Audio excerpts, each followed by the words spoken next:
Today's Mentor Me moment is because of this time of year. We're getting those frozen nights and then melting during the day, which is ending up giving the horses footprints in the mud, and then they're freezing overnight.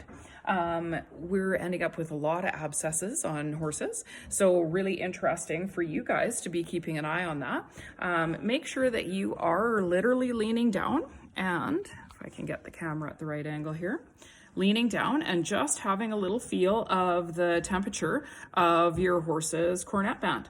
Go around all 4 of your horse's feet, ensuring that there is not a temperature difference every day when you are working with your horse.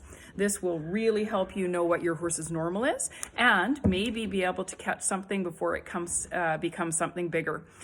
So because of this time of year, this is always a great thing to have on your list to be double checking.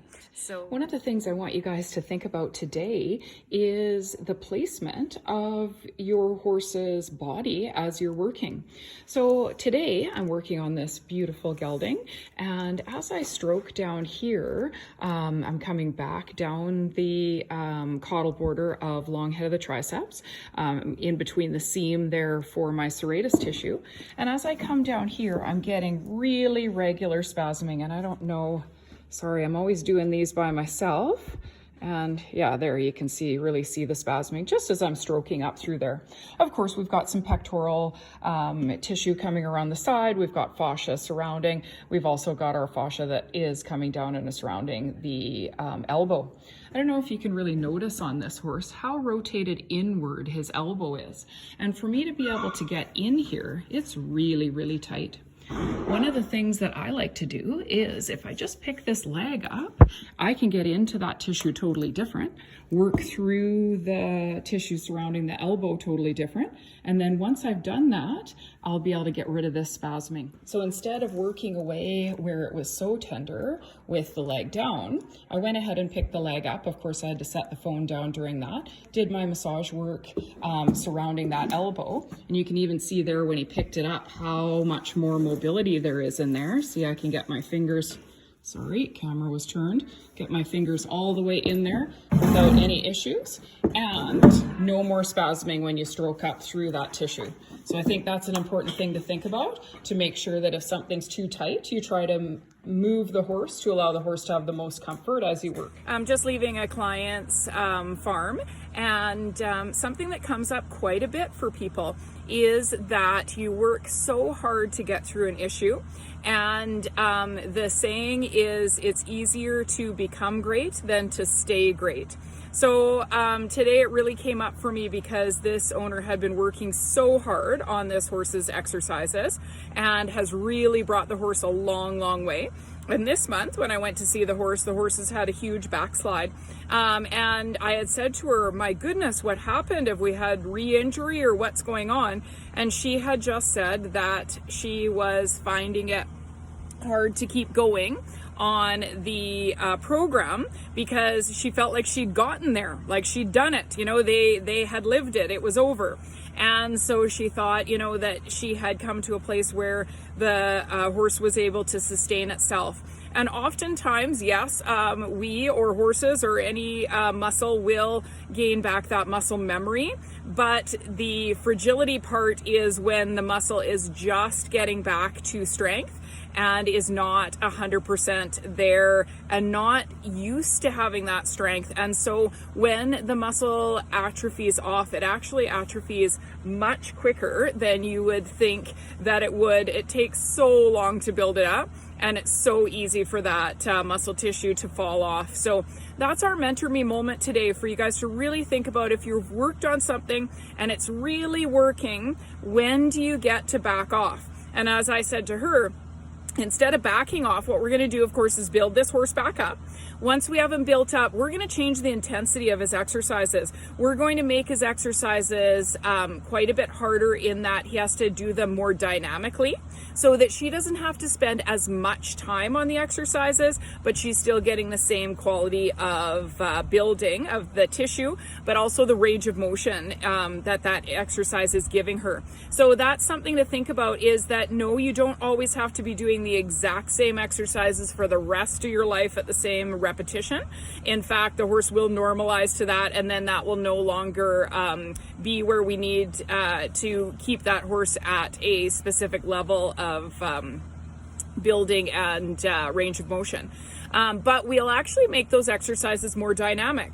So make sure you talk to your body worker about what can be done, and we can always change your program and make sure it fits into your lifestyle, because I totally get that everybody doesn't have the extra 20-25 minutes to do those exercises, but we can certainly make sure that we get those so that we're keeping a horse at the level that we've just built it to. Today we're going to chat a little bit about core stimulation and what we're looking at when we're doing the exercises in our horse's back. This will be relevant for both body workers as well as horse owners as well. Let's have a look at this little guy. Okay, so here to orientate everybody, horse's tail facing that way, horse's head up front here. We're looking at our horse's sacral tuberosity and the tops of the pelvis. When we're doing our hind end mobilizations, if you're a body worker, or if you're doing any of your hind end evaluations, or if you're an owner and you're doing your horse's tummy lifts, we want to actually be looking at what's happening to the horse's back. So in this example here, we can see that this guy has just a little bit of loss of overall muscle tissue. If I just maybe stand back, it'll be easier to see.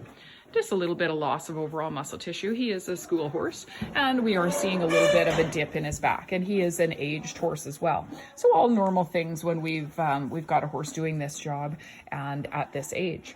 But when we do range of motion on this little guy, I'm going to focus here on the lumbar and see here I'm just taking both of my hands on either side of the sacral tuberosities, and I'm going to just very lightly squeeze together. Obviously, you can make a pain response at any time if you squeeze too hard. But the reason why I'm just squeezing lightly is I want you guys to focus here on the core tissue of the lumbar and look that when I squeeze equally on both sides, can you guys see that only the left side of the body is firing and lifting up? I'm going to try for a different angle here and see if it also helps us. Okay, and here I am with my hands on either side of the sacral tuberosities. Again, you guys are focusing here, looking to see the stimulation of the core muscles, okay?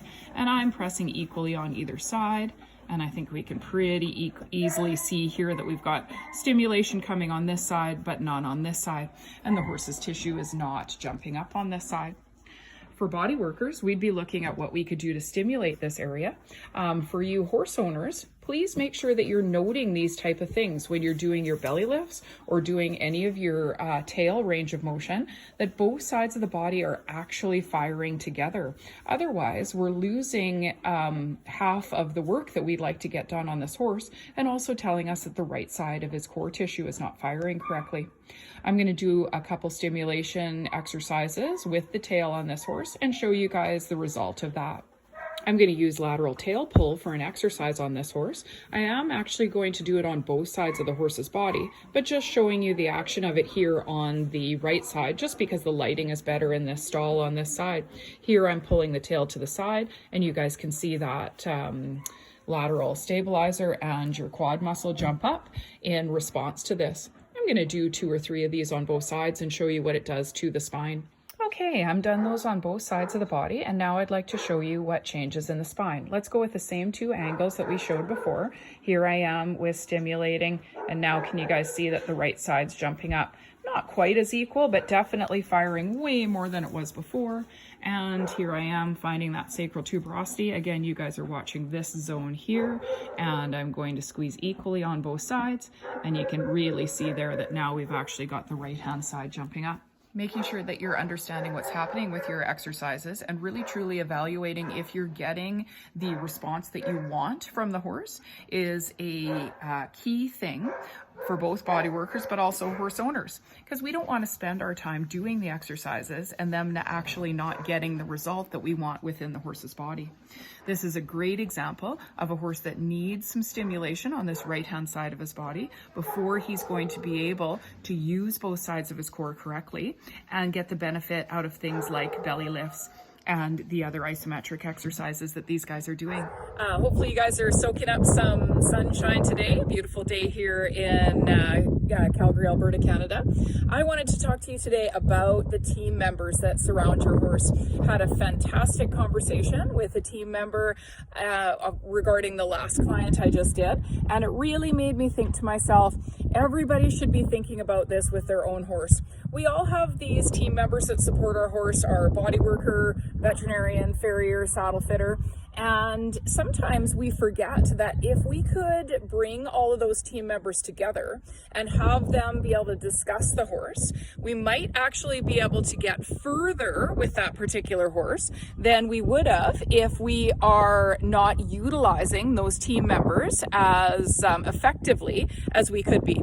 By myself being able to have a conversation with the farrier, and I had chatted with the veterinarian on this horse yesterday, it really had us come up with a program that is going to have the opinions of all of the team members within the program, but it's also taking into account where the horse is heading with each of these team members. One of the things that we have to remember is the horse might not be exactly where we want them right now, but we all have a vision of where it's going. Myself, the body worker, has a vision, the veterinarian has a vision of where they'd like to see the horse go, and same with the farrier. If we would not take all of those visions into account, it really shortens our ability to actually look at the horse holistically and bring the program forward, not only in a timely manner, but also looking at all the factors that the horse has going on right now that could affect what we choose to do for not only an exercise program, but also what we're doing with that horse day to day in its ride program and in its maintenance that each of the professionals are giving that horse. So I really wanted to encourage each of you guys that have a horse, or if you're a body worker and you're part of a team surrounding horses, to really utilize those other team members. Ask questions, look at what's happening with the horse and see, is there something that could be done a little bit differently? I know that the farrier that I just spoke to, he had said, I'm so glad that you told me about the particular leg that we're struggling with for muscle tone, because it answered some questions for him on why that foot doesn't grow exactly correctly. And we had chatted about changing the scheduling that horse is on. So absolutely imperative. And we're all paying these team members. And honestly, when you talk to the team members, they want the horse to do better. So go ahead and utilize your team members on your horses a little bit better. Make sure that they're all talking, and then really get the benefit out of what those team members are providing for you. Hopefully this helps you guys and inspires you to look and grow more at what's happening with your horse.